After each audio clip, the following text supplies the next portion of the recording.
And hello, Heart to Vogue. Thank you so much for joining us once again. And it's great to have Ben Habib back with us, only being just over 2 months, but it's always good to have Ben. Ben, thank you so much for giving us your time today. Not at all, Peter. Thank you very much for having me on. No, it's great. You're always at the center of, let's say, shenanigans or movements in the political side in the UK. And I often talk to people, I think, stateside, because the US politics is exciting with Trump and driving the agenda. With the UK, it's maybe a bit more limp, but not happening. But at the moment, before we pull back and some of your announcements. Obviously, we talked about the Great British Pack when you were on, I think, just over 2 months ago. We've now got the Integrity Party. Want to get your thoughts on all of that. But at the moment, we're on a trajectory of Nigel Farage being in number 10 in 2029. And as I said before, I'm not sure that excites me that much. But what are your thoughts on that? I mean, are the opinion polls even to be believed? Who knows? But it clearly doesn't excite me. That's why I set up a new political party. If the prospect of Farage in number 10 was appealing, I'd just be sitting back and cracking open the champagne, given what the polls are doing. But I've come to realize I've known for a long time, Peter, and you know this because you and I had an off the record conversation many months ago with a close mutual friend of ours who I won't name because I haven't had his consent to do it. A tripartite conversation about the difficulties and challenges of Mr. Farage. And the challenges of Farage are really twofold. Firstly, he doesn't possess a political philosophical framework. He doesn't actually know what he believes in. And that is a slight issue when you're aiming to be the Prime Minister of the United Kingdom, particularly at this point in time when the UK is facing so many very drastic and dangerous threats. Well, he And does then believe in Nigel Farage. So he does believe in Nigel Farage. I was thinking really more of matters of interest to the average British citizen. Um, but he believes in Nigel Farage. And that's the second problem with Nigel Farage that I was going to come to. He's a narcissist. And we just got to call it the way it is. He's not capable of developing a team. He doesn't want to develop a team. Anyone who does too well in his party will be chopped down. And again, given the very serious challenges the country faces, what we need is not a narcissist with lots of sycophants kissing his proverbial backside, or perhaps his actual backside. I don't know what his sycophants get up to. But we need someone who's going to assemble a team. I wrote an article in the Telegraph recently saying we need someone capable of assembling a team of Samsons, who can individually all bat for the United Kingdom very competently. And that ain't happening under Farage. And the I mean, I've known this for a long time. Funny enough, Peter, I knew this. Not funny enough, I knew it. It's not remotely funny. I knew this before I joined Reform. And I declined initially to join Reform because Farage wouldn't democratize, and I had serious ideological issues with him. But in the end, I conceded because Richard Tice, the leader, wrote me a letter and gave me assurances that things would be done in a particular way. Of course, the minute Farage came back, he ripped that letter up, and it had zero effect. So went back to sort of square one with Farage, and the political landscape for me changed dramatically when Rupert Lowe was sacked. And I could smell it was happening. I don't know whether you followed it all on social media, but I could smell something wasn't quite right between Rupert and the party. And Rupert and I had dinner, and it mentioned to me things weren't right. And I let things rumble a bit. And then suddenly I woke up one night thinking I better warn Rupert, that what I've seen play out right across the country is that Reform UK will sack you, and they'll put out a narrative which is designed to destroy you in the same breath. And it wasn't that I just had some kind of godly intervention in my dreams directing me to this conclusion. It was because I'd seen Farage and Reform had done this, dozens and dozens of times across the country, including to a lesser extent with me, frankly, the way he described me as being bitter and twisted, and all of that, which well, I he hope you opened up know. the champagne whenever you left, something like that. Yeah, exactly. And the son has got his hat on, hip hip hip hooray, and so on. But which is all fine. I mean, it's water off a duck's back. I couldn't care less. But um, I had this moment that I better warn Rupert about it. And before anything had happened between the party and him, before the party had taken any action against him, but before that famous article that came out in the Daily Mail written by Andrew Pierce describing, as Rupert had said, Nigel Farage being a messiah. Before any of that had come out, I texted Rupert and said, "Look, this is what's going to happen. They're going to sack you. They'll control the narrative, and they're going to put out a bad story about you." I had no idea how bad the story would be, but I had advised Rupert to resign rather than allow them to sack him. But events moved very quickly, and they trumped up these charges. They're complete nonsense, these charges against him. But when they did that, they crossed a Rubicon, because so far, they've done things like say so and so is a racist because they said this 5 years ago, or so and so is far right. I mean, almost the playbook of hope, not hate, and the playbook of Keir Starmer in order to discredit his own people. And but with Rupert, it took it a step further because there was a police complaint made based apparently on something Rupert Lowe said to Zia Yusuf 3 months before that.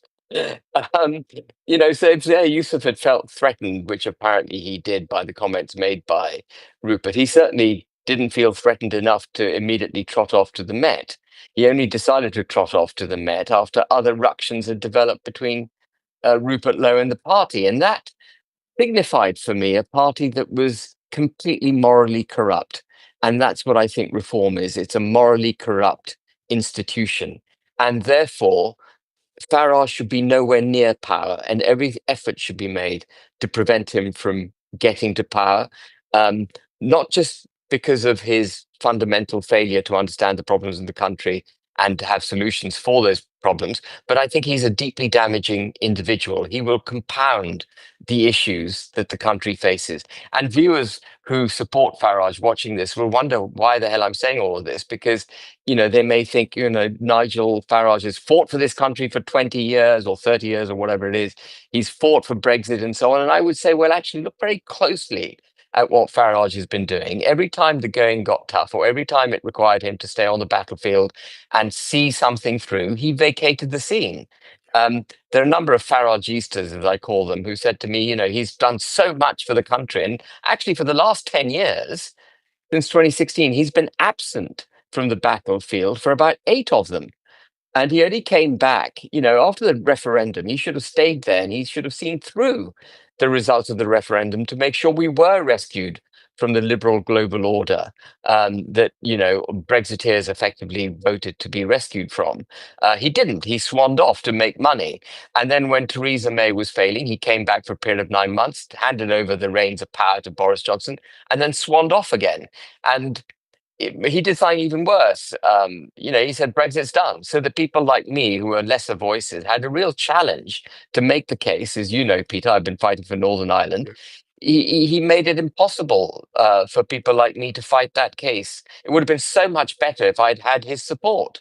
And if Mr. Brexit himself was saying Brexit's not done, you stand a much better chance, don't you, of succeeding? So I even question his Brexit credentials, frankly. And I absolutely question his unionist credentials. He doesn't seem to understand the definition of the United Kingdom. He doesn't seem to care about the definition of the United Kingdom, because he talks about a united Ireland being inevitable. I could never say such a thing about a united Ireland being inevitable. I made the case for Brexit, and Brexit was the country leaving the EU. The country is the United Kingdom of Great Britain and Northern Ireland. If you don't even know the democratic sovereign unit for which you are standing, which you're seeking to remove from the tentacles of the EU, you haven't got a hope. Are you with me? And so I've always seen him as problematic, and he is proving to be particularly problematic at the moment in the way that he's dealing with things, and he's dealt with Rupert. And I've heard him say, I want to stop talking about Farage because it's a bit dull. But um, I've heard him say that he's appealing all the way from centre right to centre left voters. Well, I don't know what he means by that, because there is no real right wing in this country in a traditional sense. There's no real left wing. The difference between the two opposite ends of politics in this country are those that believe that we should be governed by international institutions, international law, and quangos that have been set up and are unelected and unaccountable. And amongst that lot, I'd say the last Conservative government was firmly a member of this liberal global order, as is the current Labour Party. And then at the other end, there's an ever diminishing field of politicians who believe in a proud, independent, sovereign, and prosperous United Kingdom. And Farage isn't one of them. You know, when he says he's moving from centre right to centre left, what he's doing is putting on the clothes of liberal globalism. And he's welcoming, for example, into his party those people who are actually pro that liberal global agenda, like Nick Candy, who the day he became treasurer of Reform UK was saying that Tony Blair's a great guy. Peter Mandelson's a great guy. I mean, these guys are devils in my book. They set the whole motion, you know, the country in the direction in which we now have found ourselves, and the great difficulty in which we found ourselves. The roots of those problems are Tony Blair and Peter Mandelson. And then he put Charlie Mullins forward as a candidate. Even their candidate for Runcorn, this Sarah Potchin woman, she was thrown out of the Conservative Party. He was then thrown out of the Labour Independent Party. She welcomed Syrian and Afghan illegal migrants to be settled in Cheshire East. He frequented transgender events for children. She's all over the place. She's not. She's not someone who wants to deliver a proud, independent UK.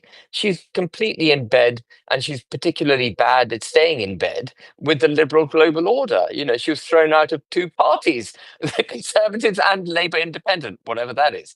And so I don't know where Farage is, and you know, viewers will presumably be familiar with him saying he's not worried about the rate of demographic change in the country. He actually doesn't believe we can detain and deport all illegal migrants that are here. He thinks that Islam presents a really serious challenge to the UK, and by 2050 we could be an Islamic state. But yet he doesn't want to challenge Islam in any way, or to at least make the case for the Christian roots and cultures and tradition of this country. I never hear him talking about the need to have a more muscular form of Britishness to protect ourselves at the moment, or a more muscular form of Christianity to meet this oncoming challenge. And I've got no issues, by the way, with Muslims and Islam. That's People can believe whatever they want. There's 1.8 billion people on the planet who are adherents to the faith of Islam. But this is not a Muslim country. This is a Christian country. And a large degree, in my view, of the success that we've had in the past, and why we're such a fantastic country in the way that we are, is because of our Christian roots. And, you know, I think you trash those and set those aside at great peril. And we need to make the argument for the restoration of our country, both in its traditions, its belief systems, its religion, and in its institutions and everything else. And I don't hear that from Farage either. So there's a desperate need. There's a desperate need for a political force that will do that, restore the United Kingdom to the place that it should be at, and to protect the UK, reinstate its belief systems and all the things that I've just been talking about, and restore us to our rightful place. Well, let me pay on one or two of those before I go on to you, what you've been doing. And I couldn't imagine Rupert Lowe being a danger with a gun. I could imagine going maybe shooting with him. I haven't done that a lot, but Yeah. I couldn't imagine him being a danger. But obviously, Zia Yusuf was petrified that would be a danger, and the police obviously went to Rupert's house late at night. But this whole thing, the union, we have the conservative people often forget the Conservative Party is conservative and the Unionist Party, Absolutely. and that union is completely forgotten. And I know you've spoken a lot about the importance of all four nations, including Northern Ireland. And for Nigel to think that Northern Ireland could be put in a separate category just to placate Europe, and then to give Boris Johnson free rein in that election and pull a lot of the candidates out. Despite that, I mean, there are a lot of confusing aspects. I think one of the difficulties certainly I find engaging with the US audience is they say, well, look at the opinion polls. Nigel's is better than what you have, and therefore this is all good. But yet, I even question the opinion polls because Nigel has become a darling of the legacy media, with full page Yes. spreads, with photo journalism. All I remember, the Evening Standard had like a 6 page on Nigel, pictures of Nigel. I think they hated him a couple of years ago, and now they're lauding over him. And therefore, I even question the opinion polls at whether actually is ahead or whether that's just a story the media are putting out. But yeah, this difficulty of actually he's better than what we have, and the US don't see him through the failings here in the UK. They see him as, well, maybe he is a messianic figure. Maybe he's better. How do you push back against that?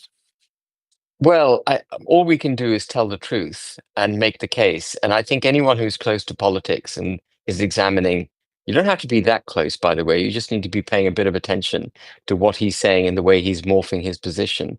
You realize that he's not to be trusted with the guardianship of this country. I actually don't think, even if he had a sort of political philosophical framework, and even if that framework was uh, antithetical to the one that I believe you and I both believe in, a pro-British kind of approach to governance. Even if it was the opposite of that and he had a framework, I don't think he's competent. He just simply isn't competent. Look at the way he's running his party. There was someone who, a couple of candidates were revealed, or I think councillors, not even candidates, councillors they've got, who were making the case for reparations for the slave trade. I mean, how the hell is that consistent? You know, And one the, of them I know, and I was like, no, how could you? And the contract with the people that Richard Tice frankly drafted before he was ousted as leader by Farage actually says we're going to get rid of this nonsense. It makes it explicit on the reparations for slave trade and our history and etc. So I don't know what's going on. And they took on a Liberal Democrat councillor the other day, a Liberal Democrat. On what I think planet a is Socialist reform Workers' landed? Party. I think it was. It's so bad. That load of individuals, councillors they brought in. You look at some of them, and yeah, you think, why are you bringing these people in? This is about size of the party. It's not about a belief system or convictions.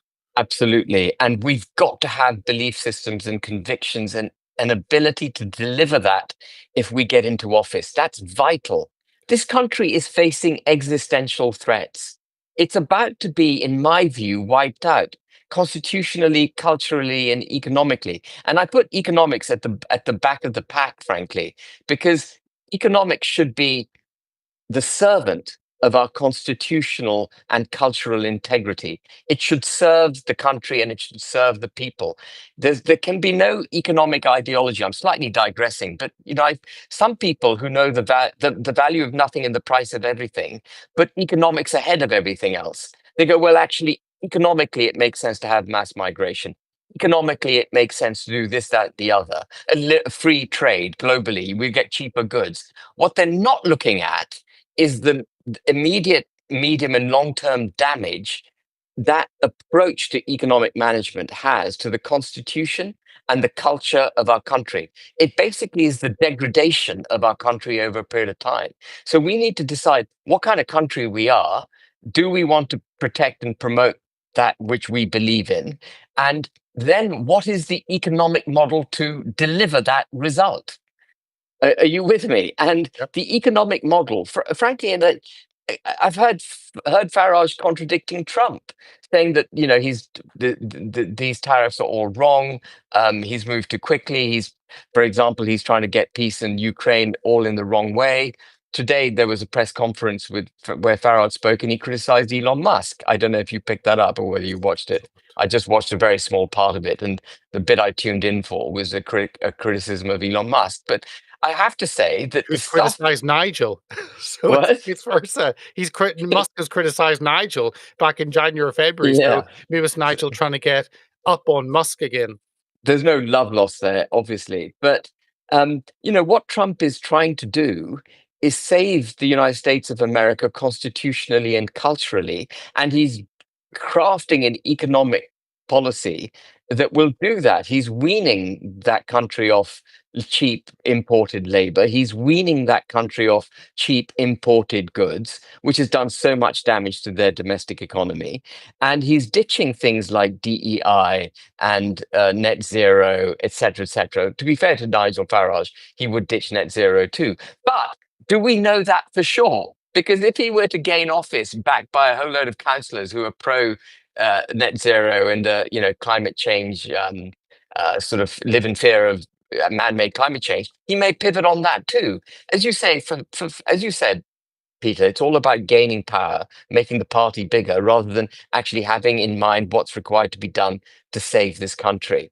And I'm very much of the latter view. I'm desperate to get an agenda in place which saves the country. And one of the things we can talk about the new party, but the one of the things I want to do with this new party is set up a structure with it which allows this party to hold its ideology, to purvey its ideology without fear, without political expediency hijacking it, and to give it an intellectual ballast and strength, which will allow this party to go forward, irrespective of Rupert Lowe, myself, or any other individuals who may be members.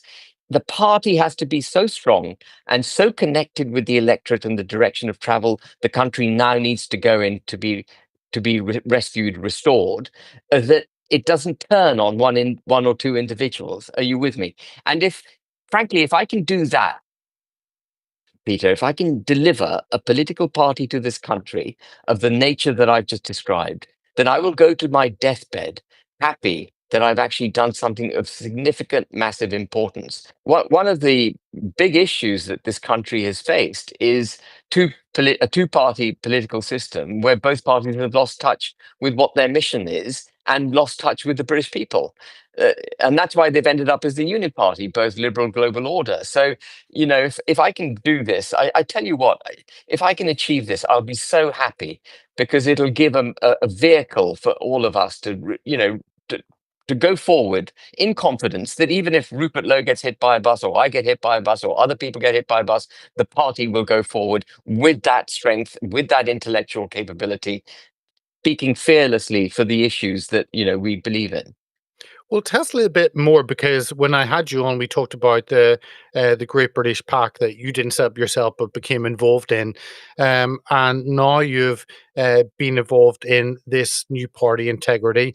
They're different thought. I'd love to get your thought. I haven't actually spoken to you since that happened. I'd love to get your thoughts on both of those. And I think some people say, "What another political party? We've got hundreds of them." But yet none of them seem to be delivering anything. So it's not as if we have 300 parties doing sterling work. It's their names only, or you've got the Uni Party or the Tri Party. So I think it's now become the Conservative, Labour, and now Reform, and they all seem to be part of this cozy system. But your thoughts on what I remember whenever you left Reform, I thought, oh, why has Ben done that? Far too early. He should have held on and should have pushed through. And then you begin to understand that you'd tried everything within the party. You'd exhausted everything, as Rupert has done, and then decided you couldn't do any more, and therefore had to walk away. And you've involved in the Great British Pact Integrity Party. Tell us a little bit more about maybe your thinking and how these happened. Yeah, so the GB Pack, I joined the GB Pack, which, by the way, still has a very valuable purpose because the aim of it is to shift the center of gravity of political discourse towards a pro-nationist, pro-Britain kind of direction. Move that Overton window, open the Overton window towards a more pro-British approach to life, an anti-liberal global order. A center of gravity is where we need to go, and to produce the policies for that, find candidates and draft legislation so that any colloquially right-wing government coming in can actually have an agenda to deliver at day one. And when there was no room, in my view, for yet another political party, as you say, the GB Pact was of particular importance because it had to bring pressure to bear on the Conservative Party and Reform to do the right things. And it was never going to do this in a uh, in an in a manner, but through appealing to these parties, it had to lead, show the way, and it was doing that, and it can still do that. I don't care, Peter, what complexion of government we get in 2029, unless it's a government, as long as it's a government that does what we needed to do to restore this country.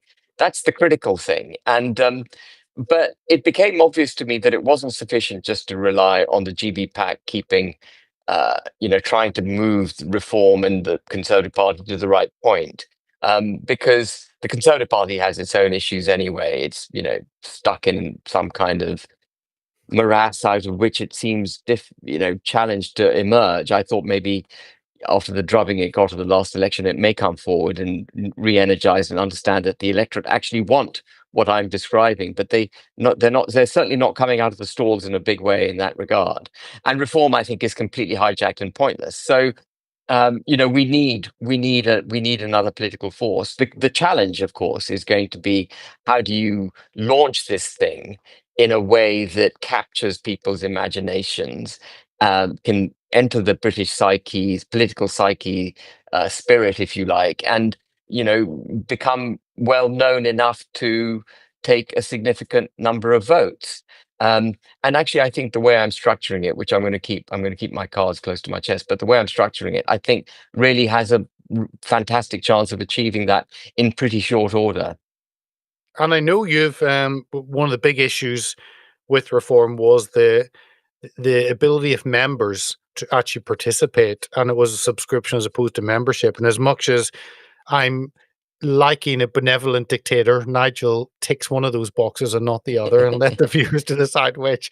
But so the engagement of members is vital for a party to grow. But also, you're right, engagement on the cultural issues. And I remember reading Reform years ago, and it was about fiscal conservatism. It was about saving 1p income tax here and there, and I had one page out of 16 on any cultural. And to me, the cultural battle is key, because that is what's impacting, if you're a parent, through education, through the media, through, and that clash, that culture clash that Islam has with the freedoms we have in the West. There's so many parts, and if I save a few p on the pound in income tax but lose the nation, what is the point? And Well, reform haven't absolutely. gauged that, but you understand that. I mean, absolutely. And, many so-called conservatives with whom I no longer see eye to eye, I don't see eye to eye with them because they're, uh, they're, um, they're absolutely taken in by this sense that there's an economic form of ideology that needs to be observed, and that free trade should be practiced, free global trade should be practiced, there should be zero tariffs, etc. What they haven't understood is that that may suit the consumer, but what you do is create geopolitical and long-term economic challenges, geopolitical risks and long-term economic challenges for your own country. Because eventually what happens is, and we've seen it now with Scunthorpe Steel Works, for example, you offshore key components of your ability to survive as an independent country. And if you buy lots of tap, for example, from a country like China, you empower them. And China's gone from being really nothing on the international stage 30 years ago to being the second largest economy in the world, with a military which frankly can challenge the United States of America. And we created this. We created this entity through free trade. That's what did it. It's global free trade that created the geopolitical threat that China now presents. So we need to be attuned to that. And the other argument I often hear these so-called conservatives make is that the British worker doesn't want to work, Ben. He doesn't want to do the work that needs to be done, driving buses, driving tubes or whatever it is, collecting dustbins. The British worker doesn't want to do that. We need to import labor to do it. Well, that is giving up on an economic model for the United Kingdom for the benefit of British citizens. They've got it all back to front. What they've got to decide is, what is it that we love about the UK? Why do we love the UK? Why are we preserving it? Who are those? What are the beliefs and values and systems and traditions we wish to preserve and promote? And how are we going to do that? And what economic model best suits that? And I think the best example to illustrate this point, is that I am naturally a believer in lower regulation and lower taxes for the working class, for small and medium-sized enterprises, etc. But I would be the first to bang the drum for higher taxes and nationalization if, for example, we found the United Kingdom at war. And then you would have to change your economic model dramatically to suit the needs of to protect the country. At that point, we need all hands to the pump to produce a fantastic war machine. And that can't be done gently through the private sector. That would then require, big muscles of the state to come into play. And I would support much higher taxation during war. But I don't. Are you with me? Do you get what I'm saying? And um, it's just interesting to me. People going back to the Remain Brexit argument. Remain say, are you going to be so much economically worse off if we leave the EU? But what they didn't realize was that as a member of the EU, or what they don't seem to realize, is that the United Kingdom is being extinguished. So is short-term economic benefit, not that by the way, I concede the argument that we're somehow benefited from being in the EU. I do not concede that argument. I think the EU economic model is a disaster. But even if there were greater benefits to be in the EU, if the net result of that was the end of the UK, no way would I want to be in the EU. I'd have a slightly poorer time of it and protect my country.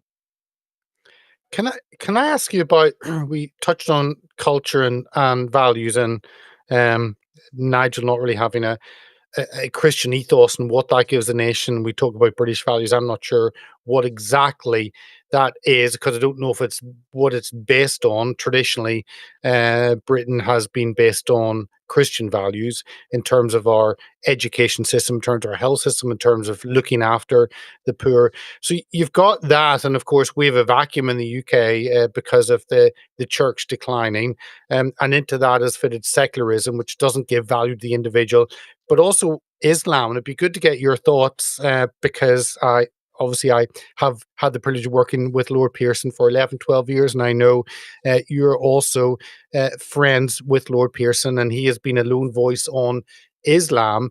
And yet it does seem to have an incompatibility with the freedoms we have in how it treats women, how it treats non-Muslims, in how it advanced traditionally, which was by the sword, as opposed to Christianity advancing peacefully. So you get all those clashes. I'd be interested to know your thoughts. Haven't spoken to you in depth on this, but again, as someone born in Pakistan, you've got a interesting perspective on that, and then also where kind of Christianity fits and where our value system, kind of what is British values based on? Okay, so let me just answer that last bit first, if I may. We have hollowed out our understanding of what it means to be British by writing laws that have done away with Britishness, starting with the Human Rights Act in 1998, where we set aside our own understanding of human rights that had emerged over centuries of incremental movements in what it is to be British, for example, and so on. And we set that aside and we basically gave a foundation to mass immigration by saying that everyone is equal. It doesn't matter where you're from, what your belief systems are. It doesn't matter whether you're from the darkest, deepest, most violent foreign culture. You're equal. You have equal rights as any British citizen who might have ancestry here going back Or thousands of even more years. rights? Yeah, or even so the first platform was to make global citizenship really, and then the next step along that path was to progressively discriminate in favor of minorities. The whole diversity, equity, and inclusion, the Equalities Act, which is doesn't produce the Equalities Act doesn't produce equality. What it does is try to produce equal outcomes irrespective of who you are. And that basically is producing a completely unequal um, playing field. And, a law today is culture tomorrow. So these people who are part of what I call the liberal global order will say, well, tell me what Britishness is. And we're challenged now to tell people what it is because we've been so infected by things like the Human Rights Act, the Equalities Act, progressive discrimination. We've lost touch with what it means to be British. There's a brilliant documentary done in the 1960s by a guy called Kenneth Clarke, who was Alan Clarke MP's father. He did a program, a series of programs called Civilization. He wrote a book called Civilization. I'm sure you've read it or you've seen some of it, Seen it, or if not yeah. all of it. Yeah. And he starts the series by saying, what is civilization? Um, says, I can't define it, but I certainly know it when I see it. And, we know in our gut that things are not going right for the United Kingdom. But it's becoming increasingly hard to define why, because we're being severed from our roots. And it's a deliberate process because it's part of the liberal global order. If you want to run the country for the benefit of the globe, well, you've actually got to do away with Britishness. You've got to do away with the sense of nationhood, patriotism. These are evil words. And we've seen patriotism effectively be vilified as a word. The word nationalist is now vilified. If you believe in your nation, actually, you're simply a nationalist, but that's been vilified on the altar of this liberal global order. And so we need to reverse all these laws which have so hijacked our culture and our sense of belonging and who we are. And of course, we need to teach, with a much more optimistic, through a much more optimistic lens, our own history, of which we should be very proud. When I was brought up in this country, and I had the great privilege of going to rugby school, not quite like Lord Pearson, who went to Eton, which is, a few cuts above rugby, but rugby is a very privileged education. All the history I was taught was English history, and it was all taught with pride. We did some pretty cool things in the period that I did was 18th and 19th century British history, and we were pretty damn cool in that period. But if you talk to any student nowadays studying British history for that period, they'll go, well, we were exploiting the slave trade and we did this and we did that and we were rapacious and the imperialism of this country was damaging it. So we've got to make all those connections again. And what's particularly difficult, I think, for the UK, just coming now to Islam, if I may, uh, Lord Pierce and I have we see the same things. I have a slightly different approach to him. I don't know whether he's conveyed that to you, but Lord Pearson he's Scottish, but he is actually a classic St. George. He has fought many dragons in his life. We associate him now with his sort of desire to talk about Islam. But his first battle was with Lloyd's of London, the insurance company. Then he had battles with the local education authorities, and he won that battle. He won the battle with Lloyd's. He won the battle with the local education authorities, and he then campaigned against the Soviet Union and communism in Poland. He went behind the Iron Curtain and he helped people out. He then campaigned and he won that battle because the Iron Curtain came down. Then he campaigned to leave the European Union and he had huge success in that battle.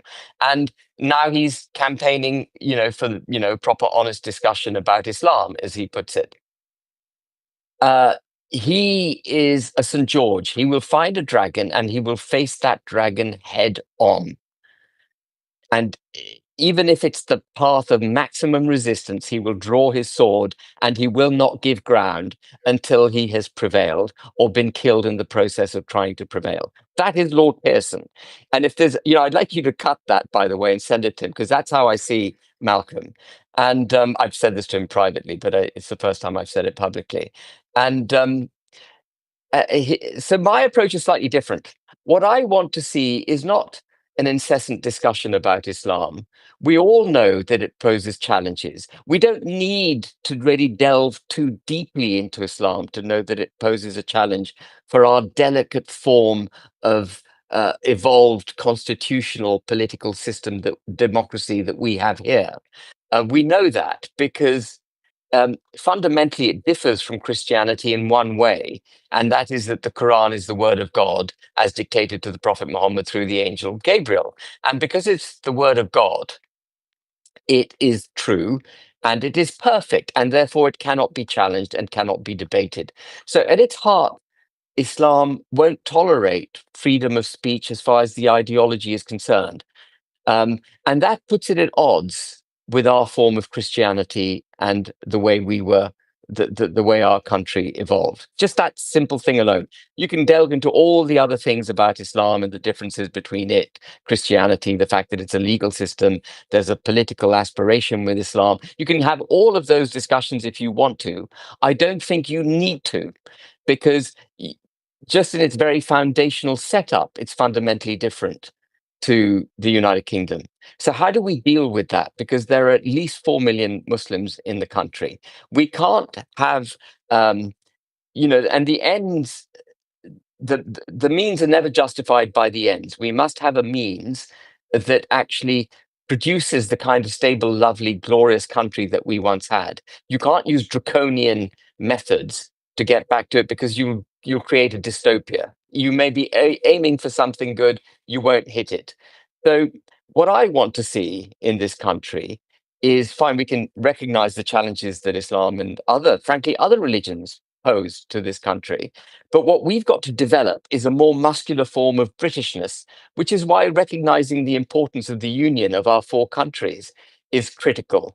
We could travel um, comfortably thinking England will always be England, Scotland will always be Scotland, Wales will always be Wales, and Northern Ireland will always be Northern Ireland. We'll always be the United Kingdom of Great Britain and Northern Ireland. We'll all bicker amongst ourselves, and we won't produce a United Kingdom rugby team, but we travel in complete confidence that the four nations consensually come together to produce the United Kingdom. We cannot travel in that confidence any longer. And I think we've got to become much more British as people. Fine, I identify with England, of course I do, but I'm first and foremost a British citizen, and we've got to be more muscular in the way that we project Britishness. We've got to start wearing our Britishness on our sleeve.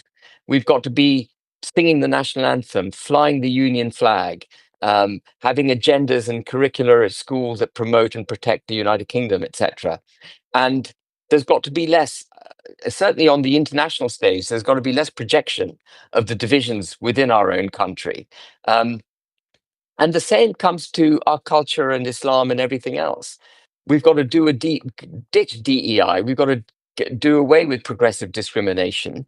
And everyone's got to be equal, fundamentally. Meritocracy should be the only basis on which you discriminate. But then we've got to have a vision uh, of what's in the majority's interest. And the majority's interest comes from a Christian background. I don't even say Judeo-Christian background. It comes from a Christian background.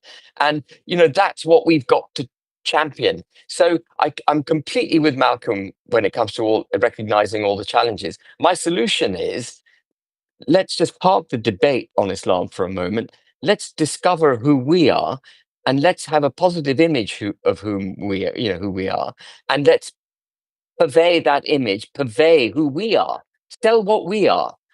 Are you with me? Yeah, no, so you have a positive outlook and not a negative Yeah, outlook. yeah. We're missing that muscular, that confidence in the nation, what it actually means to be a British citizen. Our successive governments have not given that, have not stood with that, and have not presented a vision. So I 100% agree. Ben, just to finish off, let us know a little bit about how people can. I know with integrity, it's watch this space, but how can they be a part of it? How can they follow it closely? To see what you're doing, because I know you posted about many people signing up, and I'm sure that means supporters, and it probably also means financial support. But how do people follow this closely? So there is a website um, which was set up by the two people who incorporated the Integrity Party. It's called it's integrityparty.co.uk. You can go there and sign up as a member. And actually, I don't discourage anyone from doing it. If you would like to support us, please go ahead and please do that, because we are setting up a new a new website with a new database, but we will move all the data that's in the Integrity Party's database to the new one. So you won't miss out if you register now. So please do go on, show your interest and register. And that would be great.